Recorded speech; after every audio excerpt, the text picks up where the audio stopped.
இப்போ இந்த ஷோல்டரில் இருக்க கிளாத் இருக்குது இல்லைங்களா, அந்த கிளாத்தை தான் நம்ம வந்து எத்தனை இன்ச் இருக்குது அப்படிங்கிறத நம்ம மெஷர்மெண்ட் எடுக்கணும்.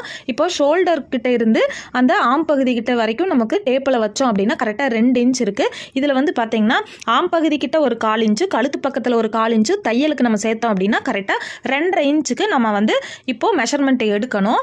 இந்த அளவு வந்து கரெக்டாக நம்ம 2.5 இன்ச்சுக்கு பாயிண்ட் பண்ணிவிட்டு இப்போ பார்த்தீங்க அப்படின்னா நம்ம ஆம் பகுதியிலேருந்து தான் 2.5 இன்ச் எடுத்து இல்லைங்களா, அதே ஆம் பகுதி சுற்றளவுலேருந்து தான் நம்ம டேப்பை வச்சு 2.5 இன்ச்சுக்கு மார்க் பண்ணணும்.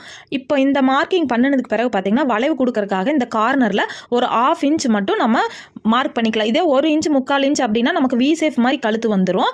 இப்போ வந்து ஆம்கோல் வளைவு ஸ்கேல் இருக்குது இல்லைங்களா, அந்த ஸ்கேலை வச்சோம் அப்படின்னா பாயிண்ட் பார்த்தீங்க அப்படின்னா இந்த பாயிண்ட்டு சென்டர் பாயிண்ட்டு நம்ம மார்க் பண்ண பாயிண்ட்டு ஷோல்டர் கிட்ட வர இடம், இந்த 3 இடமே நம்ம மார்க் பண்ணுற இடத்துல டச்சாக இருக்கணும். அப்போ தான் ஆம்கோல் ஸ்கேல் வந்து நம்ம கரெக்டாக வச்சுருக்கோன்னு அர்த்தம்.